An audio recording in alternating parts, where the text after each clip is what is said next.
Welcome to Soft Hour Library. Tonight's story begins now. Close your eyes and rest. The tableau all waned at last, with the pallidness aloft, and once more the Pequod and every soul on her decks were wrapped in a pall. A moment or two passed, when Starbuck, going forward, pushed against someone. It was Starbuck. "What thinkest thou now, man? I heard thy cry. It was not the same in the song." No, it wasn't. I said the corpusants have mercy on us all, and I hope they will still. But do they only have mercy on long faces? Have they no bowels for a laugh? And look ye, Mr. Starbuck, but it's too dark to look. Hear me then, I take that masthead flame we saw for a sign of good luck, for those masts are rooted in a hold that is going to be chock-a-block with sperm oil, d'ye see? And so, all that sperm will work up into the masts, like sap in a tree. Yes, our 3 masts will yet be as 3 spermaceti candles. That's the good promise we saw. At that moment, Starbuck caught sight of Stubbs' face, slowly beginning to glimmer into sight. Glancing upwards, he cried, See, and once more the high tapering flames were beheld with what seemed redoubled supernaturalness in their pallor. "The corpusants have mercy on us all," cried Stubb again. At the base of the mainmast, full beneath the doubloon and the flame, the Parsee was kneeling in Ahab's front, but with his head bowed away from him, while nearby, from the arched and overhanging rigging, where they had just been engaged securing a spar, a number of the seamen, arrested by the glare, now cohered together and hung pendulous, like a knot of numbed wasps from a drooping orchard twig. In various enchanted attitudes, like the standing or stepping or running skeletons in Herculaneum, others remained rooted to the deck, but all their eyes upcast. Aye, men," cried Ahab. "Look up at it, mark it well, the white flame but lights the way to the white whale. Hand me those mainmast links there, I would fain feel this pulse, and let mine beat against it, blood against fire, so." Then turning, the last link held fast in his left hand, he put his foot upon the Parsee, and with fixed upward eye and high-flung right arm, he stood erect before the lofty tri-pointed trinity of flames. "O thou clear spirit of clear fire, whom on these seas I as Persian once did worship, till in the sacramental act so burned by thee, that to this hour I bear the scar, I now know thee, thou clear spirit, and I now know that thy right worship is defiance. To neither love nor reverence wilt thou be kind, and e'en for hate thou canst but kill, and all are killed. No fearless fool now fronts thee. I own thy speechless, placeless power, but to the last gasp of my earthquake life will dispute its unconditional, unintegral mastery in me. In the midst of the personified impersonal, a personality stands here. Though but a point at best, whencesoe'er I came, where I go, yet while I earthly live, the queenly personality lives in me and feels her royal rights. But war is pain, and hate is woe. Come in thy lowest form of love, and I will kneel and kiss thee, but at thy highest, come as mere supernal power, and though thou launchest navies of full-freighted worlds, there's that in here that still remains indifferent. O thou clear spirit, of thy fire thou madest me, and like a true child of fire, I breathe it back to thee." Sudden, repeated flashes of lightning, the 9 flames leap lengthwise to thrice their previous height. Ahab, with the rest, closes his eyes, his right hand pressed hard upon them.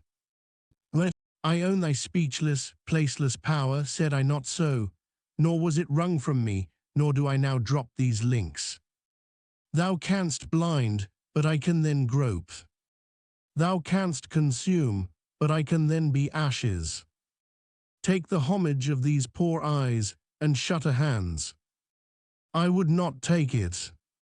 The lightning flashes through my skull, mine eyeballs ache and ache. My whole beaten brain seems as beheaded and rolling on some stunning ground. Oh, oh, yet blindfold, yet will I talk to thee. Light though thou be, thou leapest out of darkness, but I am darkness leaping out of light, leaping out of thee. The javelins cease, open eyes, see or not, there burn the flames. O thou magnanimous, now I do glory in my genealogy. But thou art but my fiery father, my sweet mother I know not. O cruel, what hast thou done with her? There lies my puzzle, but thine is greater. Thou knowest not how came ye, hence callest thyself unbegotten. Certainly knowest not thy beginning, hence callest thyself unbegun. I know that of me, which thou knowest not of thyself, O thou omnipotent. There is some unsuffusing thing beyond thee, thou clear spirit, to whom all thy eternity is but time, all thy creativeness mechanical. Through thee, thy flaming self, my scorched eyes do dimly see it. O thou foundling fire, thou hermit immemorial, thou too hast thy incommunicable riddle, thy unparticipated grief. Here again with haughty agony I read my sire. Leap, leap up and lick the sky. I leap with thee, I burn with thee, would fain be welded with thee, defyingly I worship thee. The boat, cried Starbuck, look at thy boat, old man. Ahab's harpoon, the one forged at Perth's fire, remained firmly lashed in its conspicuous crotch, so that it projected beyond his whaleboat's bow, but the sea that had stove its bottom had caused the loose leather sheath to drop off, and from the keen steel barb there now came a levelled flame of pale, forked fire. As the silent harpoon burned there like a serpent's tongue, Starbuck grasped Ahab by the arm. God is against thee, old man, forbear. 'Tis an ill voyage, ill begun, ill continued. Let me square the yards while we may, old man, and make a fair wind of it homewards, to go on a better voyage than this. Overhearing Starbuck, the panic-stricken crew instantly ran to the braces, though not a sail was left aloft. For the moment, all the aghast mates' thoughts seemed theirs. They raised a half-mutinous cry. But dashing the rattling lightning links to the deck, and snatching the burning harpoon, Ahab waved it like a torch among them, swearing to transfix with it the first sailor that but cast loose a rope's end. Petrified by his aspect, and still more shrinking from the fiery dart that he held, the men fell back in dismay, and Ahab again spoke. All your oaths to hunt the white whale are as binding as mine, and heart, soul and body, lungs and life, old Ahab is bound. And that ye may know to what tune this heart beats, look ye here, thus I blow out the last fear, and with one blast of his breath he extinguished the flame. As in the hurricane that sweeps the plain, men fly the neighborhood of some lone, gigantic elm, whose very height and strength but render it so much the more unsafe, because so much the more a mark for thunderbolts. So at those last words of Ahab's, many of the mariners did run from him in a terror of dismay. Chapter 120. The deck towards the end of the first night watch. Ahab standing by the helm. Starbuck approaching him. We must send down the main topsail yard, sir. The band is working loose, and the lee lift is half-stranded. Shall I strike it, sir? Strike nothing, lash it. If I had skysail poles, I'd sway them up now. Sir, in God's name, sir. Well, the anchors are working, sir. Shall I get them inboard? Strike nothing and stir nothing, but lash everything. The wind rises, but it has not got up to my tablelands yet. Quick and see to it. By masts and keels, he takes me for the hunchbacked skipper of some coasting smack. Send down my main topsail yard. Ho, gluepots! Loftiest trucks were made for wildest winds, and this brain truck of mine now sails amid the cloud scud. Shall I strike that? Oh, none but cowards send down their brain trucks in tempest time. What a horouche aloft there! I would e'en take it for sublime, did I not know that the colic is a noisy malady. Oh, take medicine, take medicine. Chapter 121. Midnight. The forecastle bulwarks. Stub and Flask mounted on them, and passing additional lashings over the anchors they're hanging. No, Stub, you may pound that knot there as much as you please, but you will never pound into me what you were just now saying. And how long ago is it since you said the very contrary? Didn't you once say that whatever ship Ahab sails in, that ship should pay something extra on its insurance policy, just as though it were loaded with powder barrels aft and boxes of lucifers forward? Stop, now, didn't you say so? Well, suppose I did. What then? I've part changed my flesh since that time, why not my mind? Besides, supposing we are loaded with powder barrels aft and lucifers forward, how the devil could the lucifers get afire in this drenching spray here? Why, my little man, you have pretty red hair, but you couldn't get afire now. Shake yourself, your Aquarius or the water-bearer Flask might fill pitchers at your coat collar. Don't you see, then, that for these extra risks, the marine insurance companies have extra guarantees? Here are hydrants, Flask. But hark again, and I'll answer ye the other thing. First take your leg off from the crown of the anchor here, though so I can pass the rope. Now listen. What's the mighty difference between holding a mast's lightning rod in the storm and standing close by a mast that hasn't got any lightning rod at all in a storm? Don't you see, you timberhead, that no harm can come to the holder of the rod unless the mast is first struck?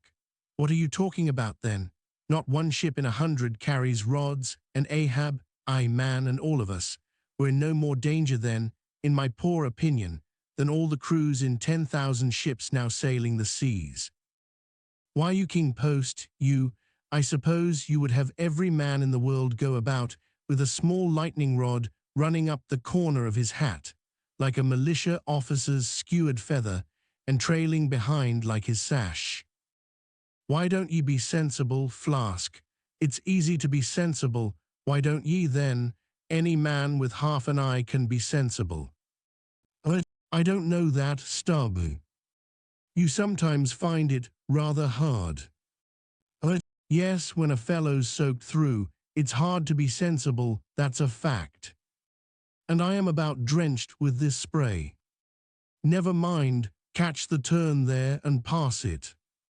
Seems to me we are lashing down these anchors now as if they were never going to be used again. Tying these two anchors here, Flask, seems like tying a man's hands behind him. And what big generous hands they are, to be sure. These are your iron fists, hey, what a hold they have too. I wonder, Flask, whether the world is anchored anywhere. If she is, she swings with an uncommon long cable, though. They're hammer that not down, and we've done. So next to touching land, lighting on deck is the most satisfactory. I say, just wring out my jacket skirts, will ye? Thank ye. They laugh at long togs so, Flask, but seems to me a long-tailed coat ought always to be worn in all storms afloat. The tails tapering down that way serve to carry off the water, d'ye see? Same with cocked hats, the cocks form gable-end eave-troughs, Flask. No more monkey jackets and tarpaulins for me. I must mount a swallowtail and drive down a beaver, so.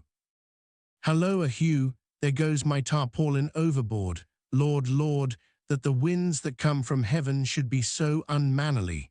This is a nasty night, lad. Chapter 122. Midnight aloft. Thunder and lightning. The main topsail yard. Tashtigo passing new lashings around it. Stop that thunder, plenty too much thunder up here. What's the use of thunder? We don't want thunder, we want rum. give us a glass of rum. Ums. Chapter 123. The Musket. During the most violent shocks of the typhoon, the man at the Pequod's jawbone tiller had several times been reelingly hurled to the deck by its spasmodic motions, even though preventer tackles had been attached to it, for they were slack, because some play to the tiller was indispensable. In a severe gale like this, while the ship is but a tossed shuttlecock to the blast, it is by no means uncommon to see the needles in the compasses, at intervals, go round and round. It was thus with the Pequod. At almost every shock, the helmsman had not failed to notice the whirling velocity with which they revolved upon the cards. It is a sight that hardly anyone can behold without some sort of unwonted emotion. Some hours after midnight, the typhoon abated so much that through the strenuous exertions of Starbuck and Stubb, one engaged forward and the other aft, the shivered remnants of the jib and fore and maintop sails were cut adrift from the spars and went eddying away to leeward, like the feathers of an albatross, which sometimes are cast to the winds when that storm-tossed bird is on the wing. The three corresponding new sails were now bent and reefed, and a storm trysail was set further aft, so that the ship soon went through the water with some precision again, and the course, for the present, east-southeast, which he was to steer, if practicable, was once more given to the helmsman.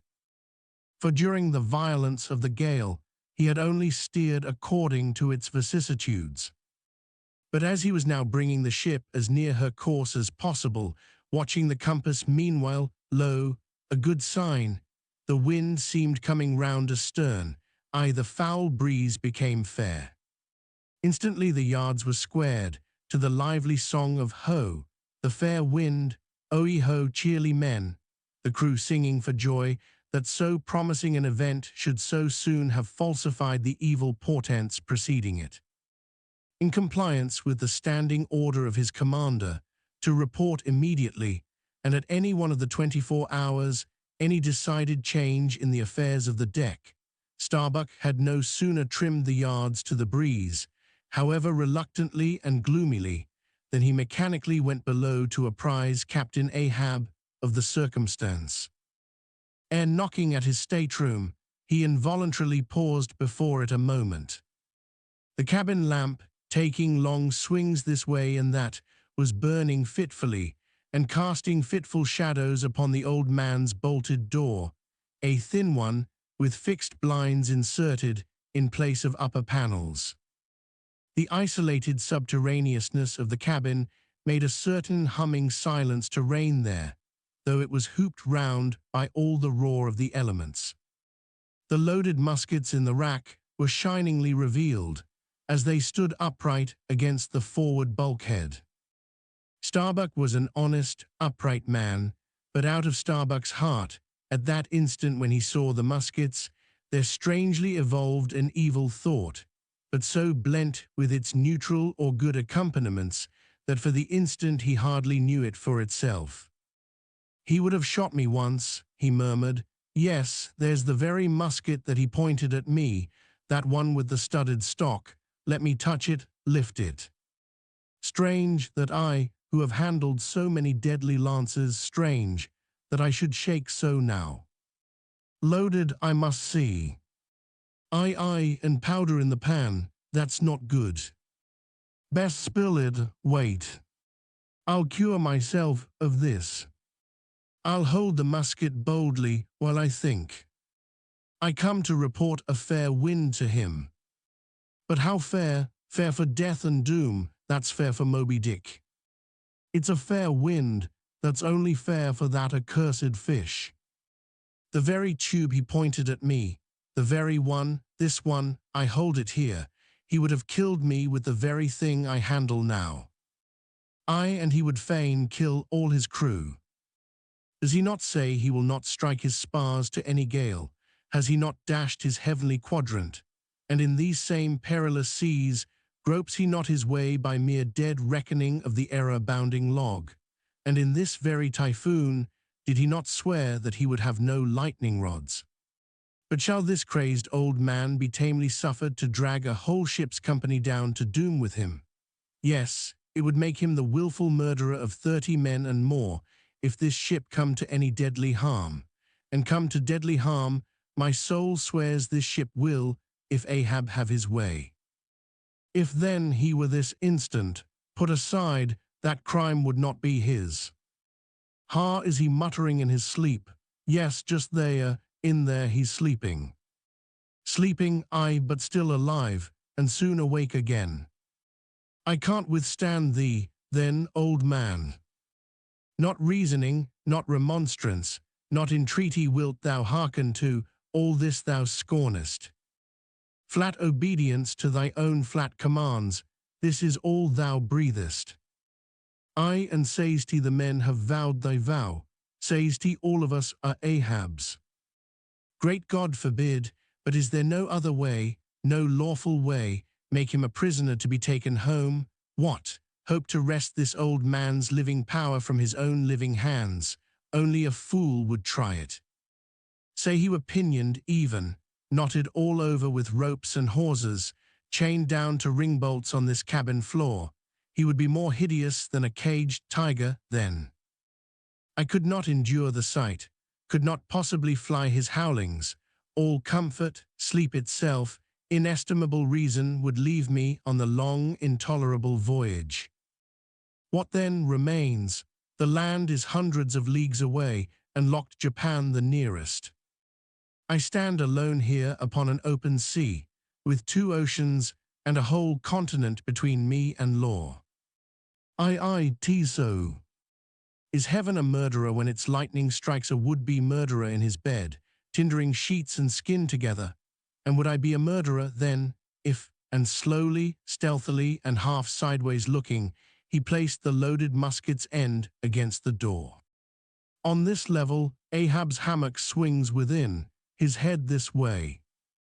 A touch, and Starbuck may survive to hug his wife and child again. O Mary, Mary, boy, boy, boy, but if I wake thee not to death, old man, who can tell to what unsounded deep Starbuck's body this day week may sink with all the crew? Great God, where art thou? Shall I?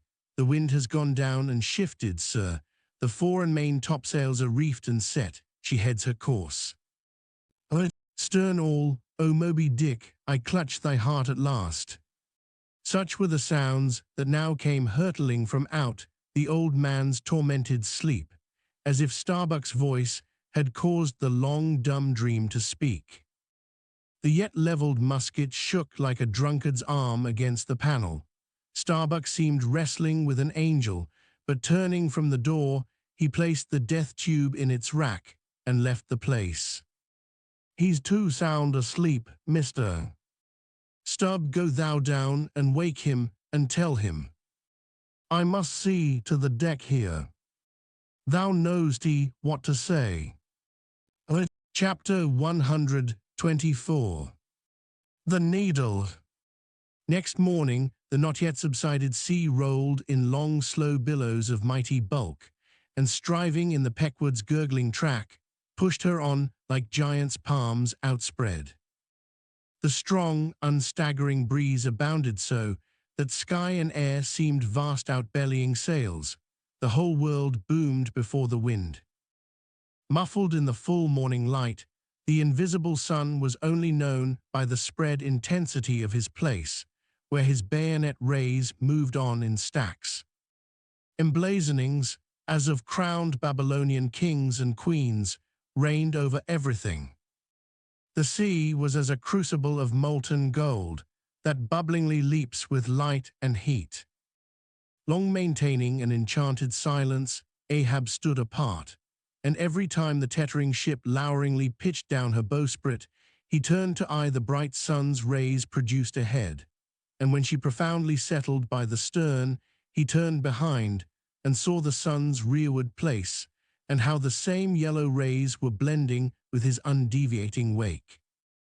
Ha ha, my ship, thou mightest well be taken now for the sea chariot of the sun. Ho, ho, all ye nations before my prow, I bring the sun to ye. Yoke on the further billows, hallo, a tandem I drive the sea. But suddenly reined back by some counter-thought, he hurried towards the helm, huskily demanding how the ship was heading. East to east, sir, said the frightened steersman. Thou least, smiting him with his clenched fist. Heading east at this hour in the morning, and the sun astern. Upon this every soul was confounded, for the phenomenon just then observed by Ahab had unaccountably escaped everyone else, but its very blinding palpableness must have been the cause.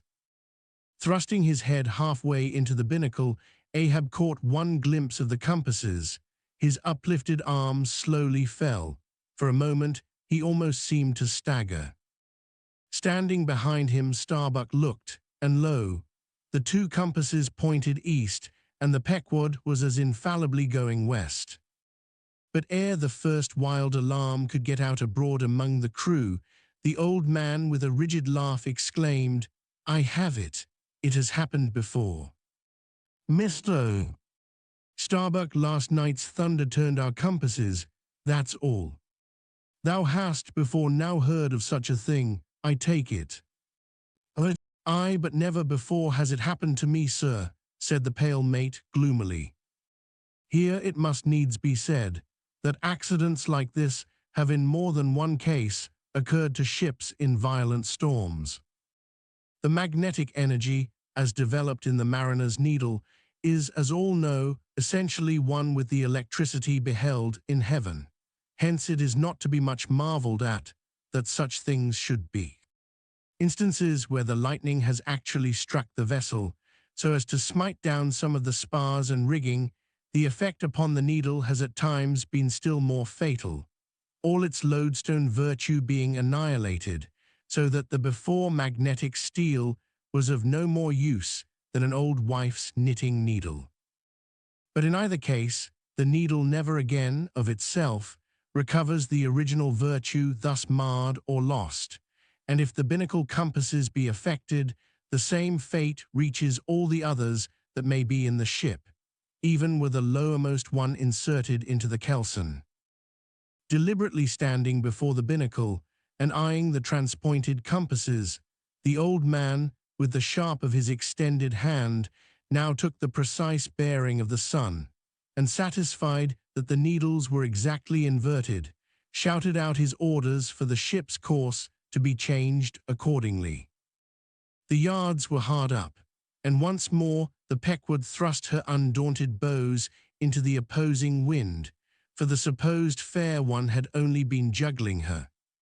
Meanwhile, whatever were his own secret thoughts, Starbuck said nothing, but quietly he issued all requisite orders, while Stubb and Flask, who in some small degree seemed then to be sharing his feelings, likewise unmurmuringly acquiesced. As for the men, though some of them lowly rumbled, their fear of Ahab was greater than their fear of fate. But as ever before, the pagan harpooneers remained almost wholly unimpressed, or if impressed, it was only with a certain magnetism shot into their congenial hearts from inflexible Ahabs. For a space, the old man walked the deck in rolling reveries. But chancing to slip with his ivory heel, he saw the crushed copper sight tubes of the quadrant he had the day before dashed to the deck.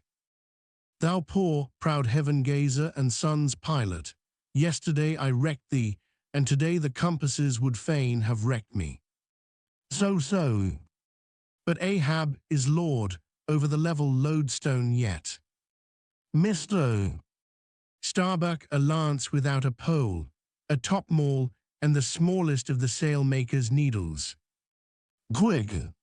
Accessory, perhaps, to the impulse dictating the thing he was now about to do, were certain prudential motives, whose object might have been to revive the spirits of his crew by a stroke of his subtle skill, in a matter so wondrous as that of the inverted compasses. Besides, the old man well knew that to steer by transpointed needles, though clumsily practicable, was not a thing to be passed over by superstitious sailors, without some shudderings and evil portents. "Men," said he, steadily turning upon the crew, as the mate handed him the things he had demanded, "my men, the thunder turned old Ahab's needles, but out of this bit of steel Ahab can make one of his own that will point as true as any."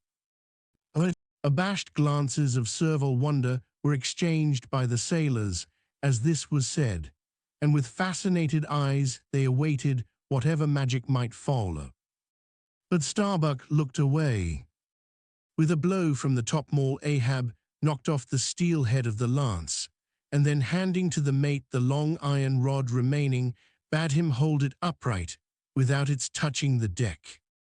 Then with the maul, after repeatedly smiting the upper end of this iron rod, he placed the blunted needle endways on the top of it, and less strongly hammered, that several times, the mate still holding the rod as before. Then going through some small strange motions with it, whether indispensable to the magnetizing of the steel or merely intended to augment the oar of the crew, is uncertain, he called for linen thread, and moving to the binnacle, slipped out the two reversed needles there, and horizontally suspended the sail needle by its middle, over one of the compass guards. At first the steel went round and round, quivering and vibrating at either end, but at last it settled to its place, when Ahab, who had been intently watching for this result, stepped frankly back from the binnacle, and pointing his stretched arm towards it, exclaimed, "Look ye for yourselves, if Ahab be not lord of the level lodestone. The sun is east, and that compass swears it." One after another they peered in, for nothing but their own eyes could persuade such ignorance as theirs, and one after another they slunk away. In his fiery eyes of scorn and triumph, you then saw Ahab in all his fatal pride. Chapter 125. The Log and Lines. While now the fated Pequod had been so long afloat this voyage, the log and line had but very seldom been in use.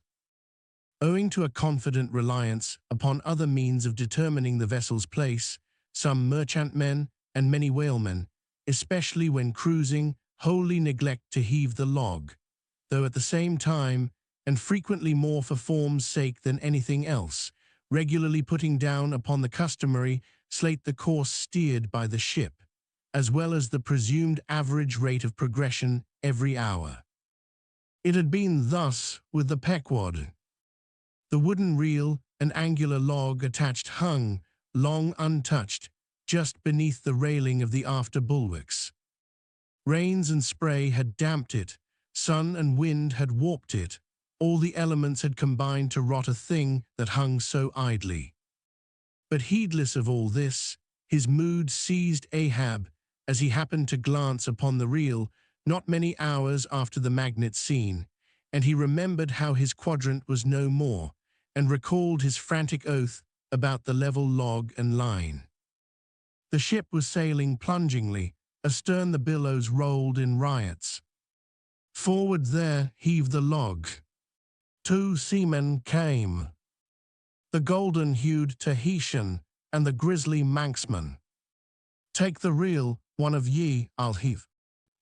They went towards the extreme stern, on the ship's lee side, where the deck, with the oblique energy of the wind, was now almost dipping into the creamy, sidelong rushing sea. The Manxman took the reel, and holding it high up, by the projecting handle ends of the spindle, round which the spool of line revolved, so stood with the angular log hanging downwards, till Ahab advanced to him. Ahab stood before him, and was lightly unwinding some 30 or 40 turns to form a preliminary hand-coil to toss overboard, when the old Manxman, who was intently eyeing both him and the line, made bold to speak. "Sir, I mistrusted. This line looks far gone, long heat and wet have spoiled it." "'Twill hold, old gentleman." "Long heat and wet, have they spoiled thee? Thou seem'st to hold. Or truer perhaps, life holds thee, not thou it." I hold the spool, sir. But just as my captain says, with these grey hairs of mine, 'tis not worth while disputing, specially with a superior who'll ne'er confess. What's that? There now's a patched professor in Queen Nature's granite-founded college, but methinks he's too subservient. Where wert thou born? In the little rocky Isle of Man, sir. Excellent, thou'st hit the world by that. I know not, sir, but I was born there. In the Isle of Man, hey, well, the other way it's good. Here's a man from man, a man born in once independent man, and now unmanned of man, which is sucked in by what? Up with the real, the dead, blind wall butts all inquiring heads at last. Up with it so. The log was heaved. The loose coils rapidly straightened out in a long dragging line astern, and then, instantly, the reel began to whirl. In turn, jerkingly raised and lowered by the rolling billows, the towing resistance of the log caused the old reelman to stagger strangely. Hold hard. Snap, the overstrained line sagged down in one long festoon. The tugging log was gone. I crush the quadrant, the thunder turns the needles, and now the mad sea parts the log line. But Ahab can mend all. Haul in here, Tahitian, reel up, Manxman. And look ye, let the carpenter make another log, and mend thou the lines. See to it. There he goes now, to him nothing s happened, but to me the skewer seems loosening out of the middle of the world. Haul in, Tahitian, these lines run whole and whirling out, come in broken and dragging slow. Hard Pip, come to help, Pip. Pip, whom call ye Pip? Pip jumped from the whaleboat. Pip's missing. Let's see now if ye haven't fished him up here, fisherman. It drags hard, I guess he's holding on. Jerk him, Tahiti, jerk him off, we haul in, no cowards here. Ho, there's his arm just breaking water. A hatchet, cut it off, we haul in, no cowards here. Captain Ahab, sir, here's Pip trying to get on board again. Peace, thou crazy loon, cried the Manxman, seizing him by the arm. Away from the quarterdeck. The greater idiot ever scolds the lesser, muttered Ahab, advancing.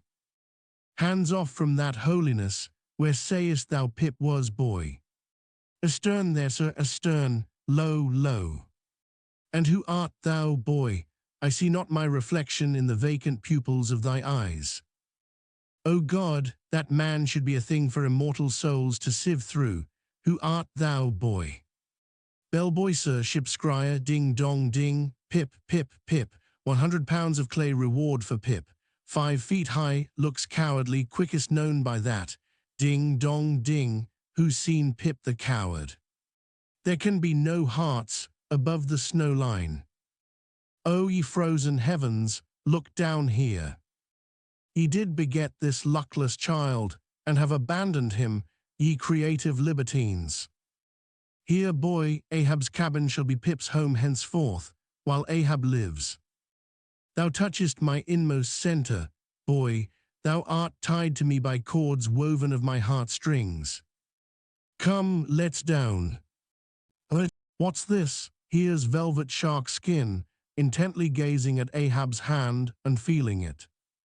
Now had poor Pip but felt so kind a thing as this, perhaps he had ne'er been lost. This seems to me, sir, as a man rope, something that weak souls may hold by. O sir, let old Perth now come and rivet these two hands together, the black one with the white, for I will not let this go. O boy, nor will I thee, unless I should thereby drag thee to worse horrors than are here. Come, then, to my cabin. Lo, ye believers in God's all goodness, and in man all ill, lo you. See the omniscient gods oblivious of suffering man, and man, though idiotic, and knowing not what he does, yet full of the sweet things of love and gratitude. Come, I feel prouder leading thee by thy black hand, than though I grasped an emperor's.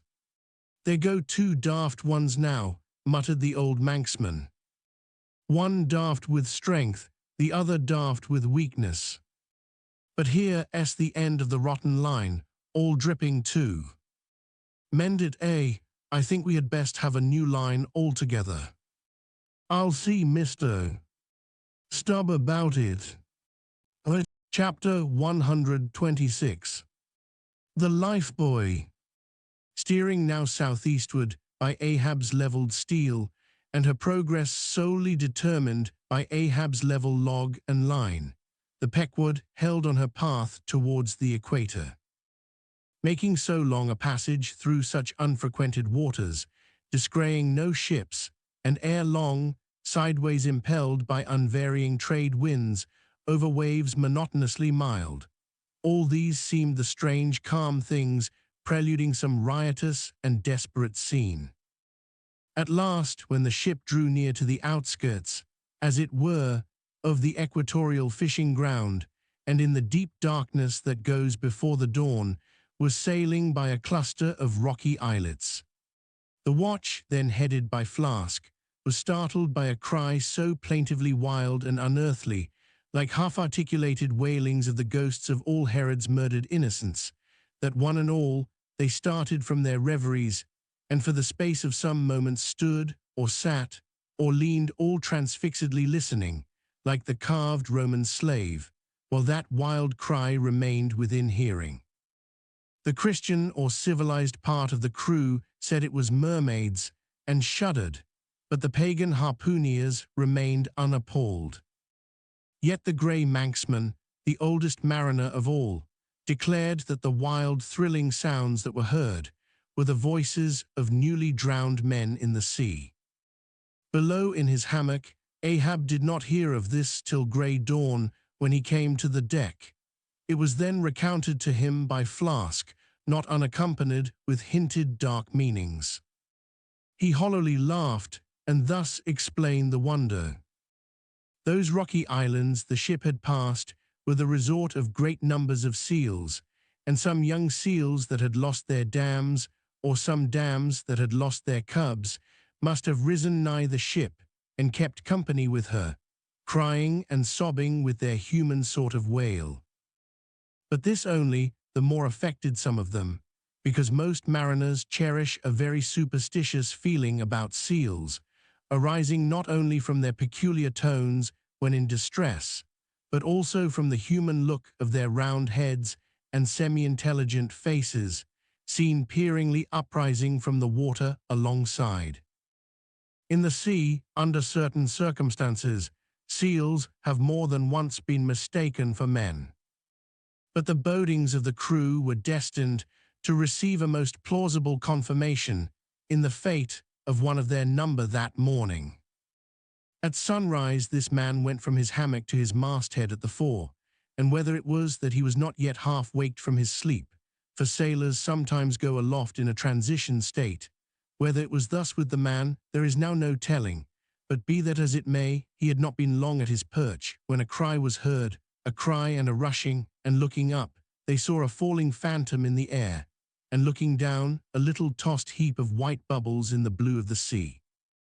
The lifebuoy, a long, slender cask, was dropped from the stern, where it always hung obedient to a cunning spring, but no hand rose to seize it, and the sun having long beat upon this cask it had shrunken, so that it slowly filled, and that parched wood also filled at its every pore, and the studded iron-bound cask followed the sailor to the bottom, as if to yield him his pillow, though in sooth but a hard one. And thus the first man of the Pequod that mounted the mast to look out for the white whale, on the white whale's own peculiar ground, that man was swallowed up in the deep. But few, perhaps, thought of that at the time. Indeed, in some sort, they were not grieved at this event, at least as a portent, for they regarded it not as a foreshadowing of evil in the future, but as the fulfillment of an evil already presaged. They declared that now they knew the reason of those wild shrieks, they had heard the night before. But again, the old Manxman said nay. The lost lifebuoy was now to be replaced. Starbuck was directed to see to it, but as no cask of sufficient lightness could be found, and as in the feverish eagerness of what seemed the approaching crisis of the voyage, all hands were impatient of any toil but what was directly connected with its final end, whatever that might prove to be. Therefore, they were going to leave the ship's stern unprovided with a buoy, when by certain strange signs and innuendos Queequeg hinted a hint concerning his coffin. "A lifebuoy of a coffin," cried Starbuck, starting. "Rather queer, that I should say," said Stubb. "It will make a good enough one," said Flask. "The carpenter here can arrange it easily." "Bring it up, there's nothing else for it," said Starbuck, after a melancholy pause. "Rig it, carpenter, do not look at me so, the coffin, I mean. Dost thou hear me? Rig it." "And shall I nail down the lid, sir?" moving his hand as with a hammer. "Aye." "And shall I cork the seams, sir?" moving his hand as with a corking iron. "Aye." "And shall I then pay over the same with pitch, sir?" moving his hand as with a pitch-pot. "Away, what possesses thee to this? Make a lifebuoy of the coffin, and no more." "Misto. Stubb, misto. Flask, come forward with me." He goes off in a huff. The whole he can endure, at the parts he balks. Now I don't like this. I make a leg for Captain Ahab, and he wears it like a gentleman, but I make a bandbox for Queequeg, and he won't put his head into it. Are all my pains to go for nothing with that coffin, and now I'm ordered to make a lifebuoy of it? It's like turning an old coat, going to bring the flesh on the other side now. I don't like this cobbling sort of business. I don't like it at all. It's undignified. It's not my place. Let tinkers, brats do tinkerings. We are their betters. I like to take in hand none but clean, virgin, fair and square mathematical jobs, something that regularly begins at the beginning and is at the middle when midway, and comes to an end at the conclusion, not a cobbler's job that's at an end in the middle and at the beginning at the end. It's the old woman's tricks to be giving cobbling jobs. Lord, what an affection all old women have for tinkers. I know an old woman of 65 who ran away with a bald-headed young tinker once. And that's the reason I never would work for lonely widow old women ashore when I kept my job shop in the vineyard. They might have taken it into their lonely old heads to run off with me. But hey-ho, there are no caps at sea but snow caps. Let me see. Nail down the lid, cork the seams, pay over the same with pitch, batten them down tight, and hang it with the snap spring over the ship's stern. Were ever such things done before with a coffin? Some superstitious old carpenters now would be tied up in the rigging ere they would do the job. But I'm made of knotty aroostook hemlock, I don't budge. Cruppered with a coffin, sailing about with a graveyard tray, but never mind.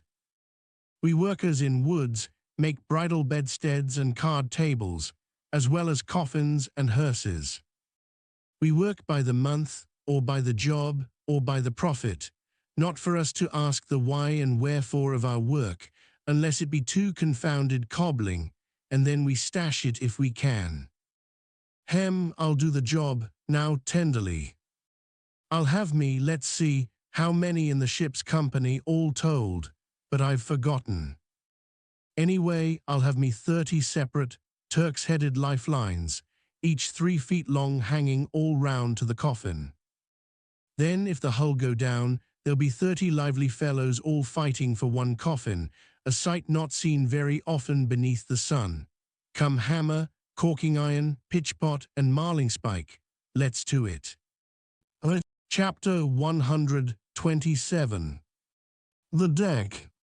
The coffin laid upon 2 line tubs, between the vice bench and the open hatchway. the carpenter caulking its seams, the string of twisted oakum slowly unwinding from a large roll of it placed in the bosom of his frock. Ahab comes slowly from the cabin gangway and hears Pip following him. "Back, lad, I will be with ye again presently." He goes, "Not this hand complies with my humour more genially than that boy." "Middle aisle of a church, what's here?" "Life buoy, sir." "Mister." "Starbucks orders." "Oh, look, sir, beware the hatchway."